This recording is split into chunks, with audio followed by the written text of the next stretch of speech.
Are you a fierce fucking diva who lives to serve the children at the theater every night, you fucking cunt?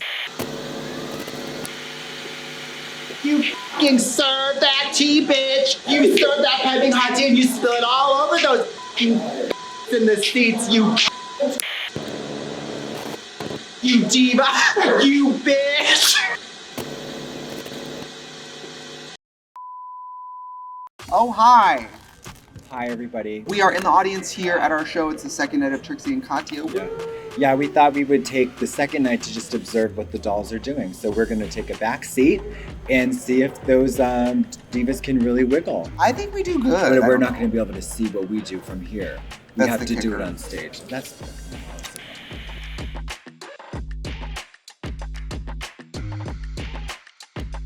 Welcome backstage at Trixie and Katya Live. Here's some of my costumes. Just stuff, items and stuff. Some of Katya's costumes. These have to get hung up because they get very wet. She's a very wet person. Props, don't ask. Don't worry about it. Don't even worry about it. The big fancy stage.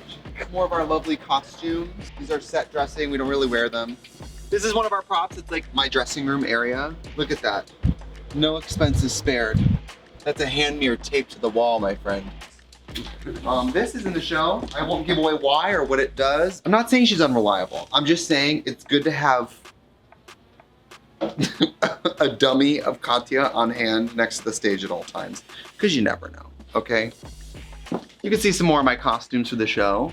You know, it's not, listen, when you're in a touring show, everything is just hodgepodge crazy all the time. So it's not exactly glamorous, but everything's just like, wherever it goes, it'll be there for 6 hours, then we pack it up and take it somewhere else, so.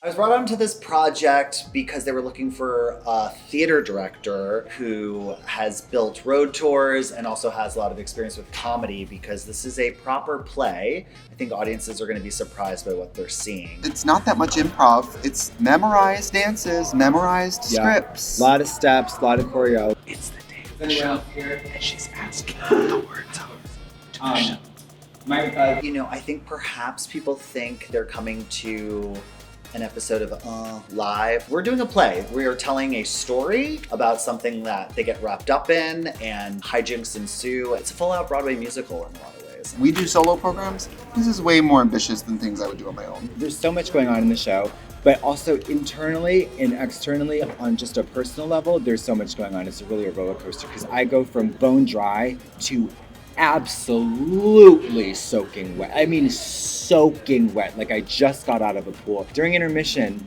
I looked in the mirror and I said, oh wow, did I put any makeup on? Because there was nothing left. There was a part in the show where I grab her because she's flailing, and I grab her and I was holding her last night on stage. Wet mud. And I should have said the lines, but instead I just said, you are wet. Just loud into the microphone. I said, you are wet, and you said, yes I am. Yes I am.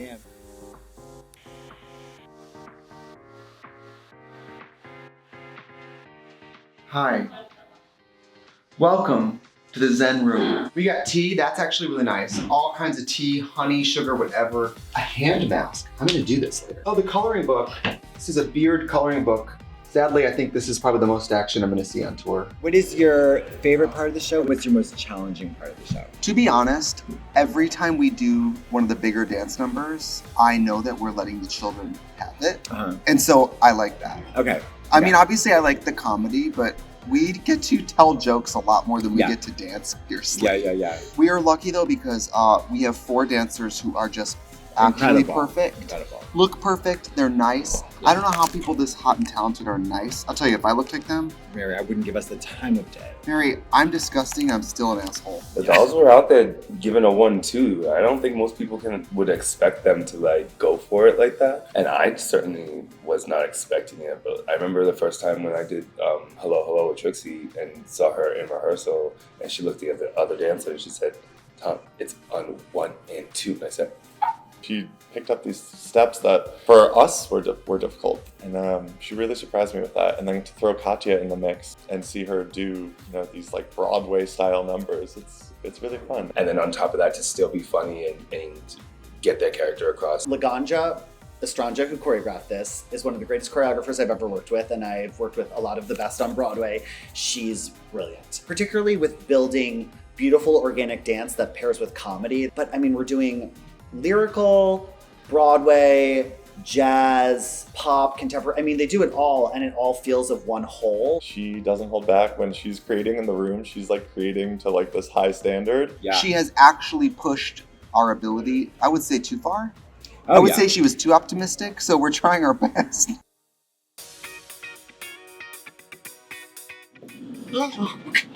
This is my home. This is where I live. This is where I wake up in the morning.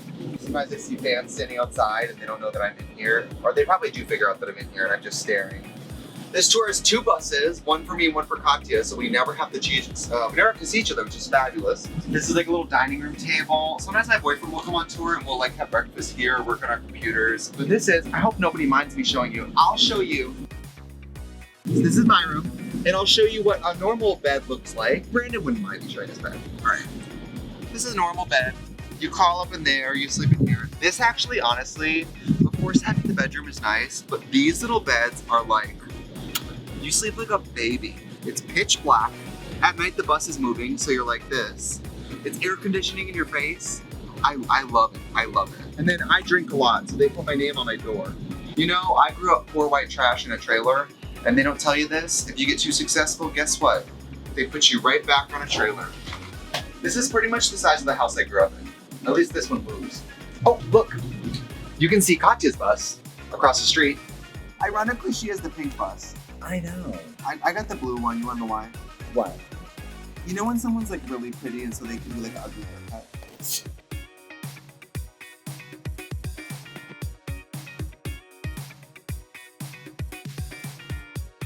When I said that not every part of touring is glamorous, I meant it. Look at this urinal. Hostel 3. What is that? Like that, this part that's all around the, ooh. It's not right. I don't like it. And then also our co-star in the show is Kelly Mantle, Kelly who Mantle. truly brings it to you every fall. Wearing many hats, Literally. wearing many and gloves. Making very puzzling, but brilliantly puzzling acting choices every single day. Yeah, a lot of the accent journey is ongoing. It has I would say it's accent work, but there was no preparation. She No. just went in. Say that again. What's the question? What's your name and what do you do? Oh, okay. I'm Sandy, and I'm Trixie and Katya's manager, but don't tell the IRS, and don't put that in there. What is it like working with Trixie and Katya? Well, it's horrible. I mean, it's wonderful. It's wonderful. They're great. It's like working with Joan Crawford and Betty Davis. I mean, they're just at each other's throats all the time. There's singing, there's dancing, there's guitar playing. You know, she likes to go out there like the Lilith Fair and play those little folk songs and everything. There's all kinds of things going on. It is a Broadway spectacular. Off Broadway. But you're getting Broadway material off Broadway. My favorite part of the show is the end, you know, because that means it's over. I mean, we've already taken money from these people. Do we need to really torture them any more than we already have, you know? But that's okay. I'm just kidding. One last question. I heard Kelly Mantle was up for this role. Do you know anything about that? Who?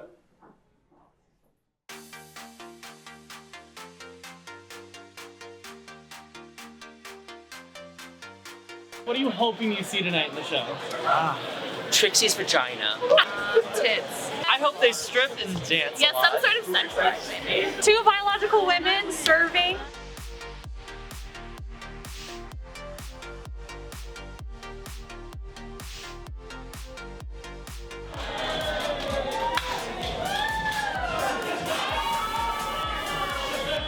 There's a good mix of inside jokes, a good mix of general comedy jokes. Yeah. But the fans were living. and they also love it when we up. We should do the show as perfect as possible. But we could flat out look out in the audience and go, I don't remember where we are. Yeah. And And that's, they would love yeah. it. They know their brand, and I think watching them seamlessly do this, you don't even know whether it's a mess up or if it's just part of the show. We're not here to watch Tennessee Williams, but you're not here to watch fucking It's Bella. not Who's Afraid of Virginia Woolf. No. But you know what though? We usually are thrown into situations where we have almost no prompt and no script and we have to make it work. Yeah. This is actually easier because Katie Delaney wrote a script that's hilarious. Yeah. I just didn't count on people laughing at the show. I thought we were doing sort of a monologue. You know what I mean? I thought I knew people were gonna laugh, but I didn't know they were gonna laugh so long. I was like Judge Judy up there with the. I was like, come on, I have things to say. There was some points where I almost went, "Girl, it's not that." I know. I almost said to the audience, like, "You know, it's not that funny." I was prepared for the line. I forgot the line. I searched for the line and remembered the line and forgot it again before they even stopped clapping. So Yeah. it was like, you know. We are moments to showtime, and as usual, I just realized I have to pee.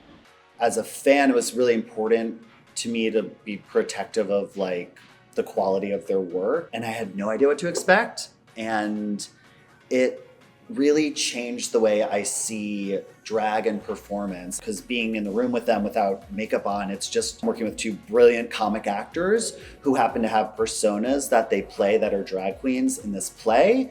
But when we boil it down, they're really just incredibly focused, kind, very collaborative theater makers. Working with them has been like probably one of the best experiences that I've had. They've always taken care of us. They always think about us. I think this was a really brilliant way of bringing these two characters that we know kind of from an online presence onto a stage in this like totally captivating way. I mean, there wasn't a quiet moment in the audience last night, and it's so refreshing to be back to live performance and like feed off that energy of an audience. I think this is the funniest thing I've ever seen. I can't believe I get to watch it whenever I want, because it's constantly shifting. The show itself is fluid, so an audience will never see the same show twice. I've never seen the same show twice, and I watch it every day. I just think it's something that shouldn't be missed and is pushing the art form of drag so far forward. I don't think there's anything they can't